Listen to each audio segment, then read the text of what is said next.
Кочански водовод настрада од енергетската криза. Неколку дена исклучена е струјата во управната зграда и неколку работни единици на предпријатието. Пумпите за вода и филтер станицата работат, со што вода за пиење се дистрибуира до домаќинствата и фирмите.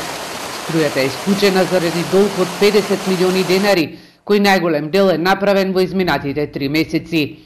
Комуналното предпријатие Водовод не може да очекува на субвенција од општината, бидејќи вкупниот долг е 1/3 од буџетот на општина Кочани. Се работи за огромни средства, за кои буџетот на јавното комунално предпријатие не дозволува финансирање и отплаќање на краток рок, заради тоа што на месечно ниво Водовод Кочани фактурира околу 12 милиони денари, а само сметката за електрична енергија во месец август беше 18 милиони денари. Каде се останатите трошци за редовно оперативно работење, каде се платите за вработените? Комуналните јавни предпријатија годинава натрупаат долгови за електрична енергија. Некои од нив имаат и проблеми со собирање на пари за исплата на платите на вработените.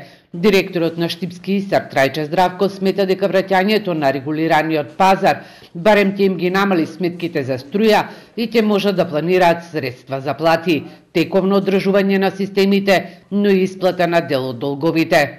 Ако излеземе на регулираниот пазар, тоа значи дека ќе имаме значително намалување на трошоците, со што ќе можеме тие средства кои беа предвидени за плаќање на сметките за електрична енергија да ги пренасочиме кон сервисирање на старите долгови кои не беа останати и да плаќаме и од новите сметки и да функционираме нормално. Сдруженијето на комунални предпријатија Атком една година бара владата да донесе одлука со кој ќе ги тргне од слободниот и ќе се вратат на регулираниот пазар. Но иако владата најави, сепак се уште немаат информации од кога ќе почне оваа мерка.